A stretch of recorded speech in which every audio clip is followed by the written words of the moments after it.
Jenny in Worcester says, I've just watched the committee regarding the Maccabi Tel Aviv fans. The police squirmed all the way through it. It was clearly political. I don't believe a word they've said. They've clearly pandered to the Islamist mob and Gobby MP, says Jenny from Worcester. I think she's perhaps referring to Ayub Khan there. He was jubilant, absolutely jubilant, when Maccabi Tel Aviv fans were banned from that matter. And Alan in Pimlico says that match in Aston Villa should be replayed as Tel Aviv fans could not be represented. Imagine Villa fans were barred from attending a match in Tel Aviv. It is a really box office thing that we're covering all throughout the afternoon, because that committee hearing happening right now in Parliament. I think there's a chief constable who's going to have to resign in the next 2 or 3 days. It is, I mean, they lied. They lied about why people were banned from that match. Jack Elsom is the political editor of The Sun and joins me now. Jack, I'm sure you've been following it as others have. What are your thoughts on what the Home Affairs Select Committee is actually getting to the bottom of this afternoon? Yeah, well, Peter, good afternoon. Like you said, it seems totally outrageous, duplicitous, bit of a cover-up here, and hats off to my colleagues at the Sunday Times who have really been leading the way on exposing this double standards here, because like you said, at the heart of it, it does seem like total two-tier policing. None of the Jewish community seems to have been consulted before this ban was put into place, and the officers do seem to have been caught out red-handed. Their mealy-mouthed excuses over the last few weeks seem to have withered on the vine every time they've been put to the test, and now, like you said, they're squirming in front of the Home Affairs Select Committee. And I also agree with you. I don't think that it is sustainable for the situation to continue without heads rolling here, because it does seem to be such a breach of trust, a breach of normal standards of policing, to the detriment of Jewish Israeli fans. And one other point I would make, which is a bit more political, I guess, is where were the government in all of this? Because as soon as this ban was announced by West Midlands Police, back in, was it October or November when it happened? October, yeah.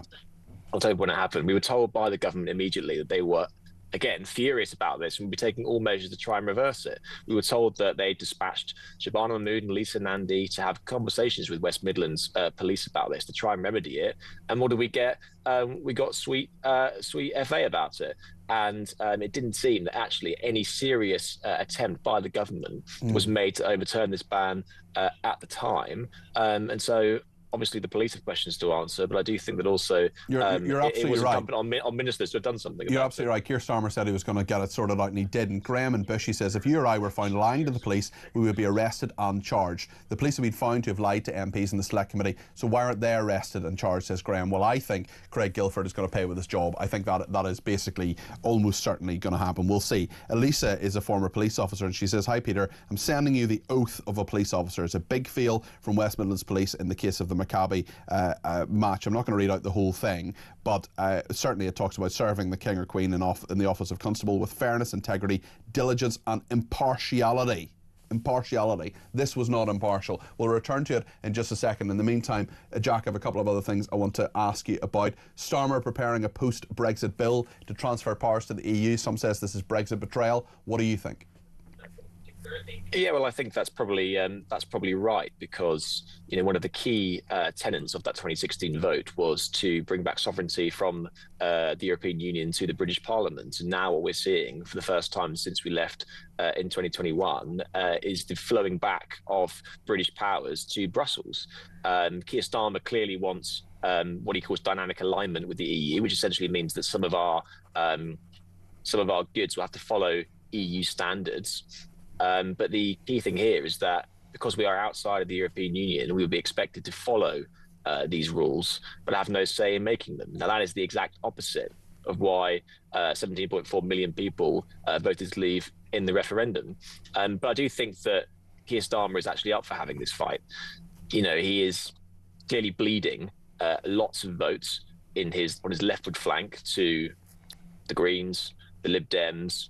Many people in his own party, be it backbenchers or party members, want to pursue closer relations with the European Union.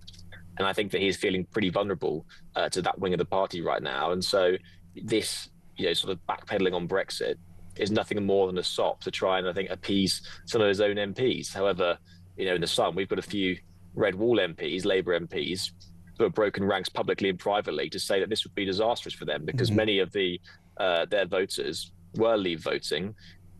They don't want to relitigate all of the arguments of 2016. I think that no matter where you stand on the Brexit argument, I don't think there's that appetite in the country to go back and have the same old rows like we did in 2016, like we did in the sort of Theresa May status era of 2019, wonder, that really sucked the oxygen out of every single political issue. You're absolutely right about that, Jack. And I wonder, with that in mind, what will be the appetite for the fight from Kemi Badenoch and Nigel Farage? Nigel Farage rarely mentions Brexit anymore. He's moved on to many, many other issues, not least immigration, but also the economy, welfare. There are many other things that he wants to talk about. He's having a press conference tomorrow as well. I just wonder, from your perspective, whether you think the Conservatives and Reform UK will raise many hackles about this and make a splash and make a lot of noise about this, do you think? Yeah, I think they are. And you've already seen Nigel Farage and Kemi Badenoch, both of them, since Keir Starmer did that interview over the weekend with Laura Kuenssberg, in which he said he wants ever closer alignment with the single market. They have said, actually, that this would be a betrayal of Brexit. Now, listen, I think that even some of the most staunch defenders of Brexit wouldn't say that the whole thing has been this massively rip-roaring success project and it hasn't been the sunlit uplands that we expected. Nigel Farage has the luxury of saying that's because it's been mishandled by the Tory party, and he points to things such as immigration. You know, as you mentioned before, you know, Brexit was a large part of proxy for immigration. We saw immigration skyrocket to almost 1 million people net under Boris Johnson. So that is clearly something in which he is saying that, you know, it wasn't handled incredibly well. But on the wider principle of sovereignty, sorry, I'm getting a call. Let me decline that. I seem to have tipped that the other way. Okay. Can you see me? I'm not sure we can. But keep talking. Finish your point. Can you hear me at least? We can hear you. Finish your point. There we are. There we go. Fantastic. I think the point of the wider fundamental of sovereignty, that is something which Nigel Farage especially, and Kemi Badenoch, is coming hot on the heels. They are still determined to make that point. And if there is any transfers of power from the British Parliament back to the Berlin Wall in Brussels, then that is something which I think you can expect the opposition parties to get pretty animated about. Yeah, and Farage said it would push the UK back into the orbit of Brussels, giving away vast amounts of our sovereignty for very little in return. We've had a number of occasions, Jack, where things have happened. You've gone perpendicular, you've gone horizontal and vertical on us, and we've had. I think the key one was the sound system at the Reform UK conference. Do you remember that one? I mean, how can I forget? My ears are still ringing. I think I've got lifelong tinnitus from that event in Birmingham, where one of Nigel Farage's aides came over the tannoy. If you haven't watched the clip, I recommend you go and watch it. It's well worth it. Only to see my face and then yours as the entire sound gets blared out. It reminded me of Jeremy Paxman trying to present Newsnight when a fireworks display was happening at the Berlin Wall. There was one occasion, actually, when I was a young producer, where I was getting an MP in Parliament onto BBC Newsnight, and the bells, the division bell went off because there was a vote, and the director talked to me in my ear and said, "Can you get them to turn off that bell, please?" I just thought that's democracy in action, I'm afraid. I don't think it's going to happen. Jack, thank you very much. Appreciate that, and we will talk to you again soon, no doubt. On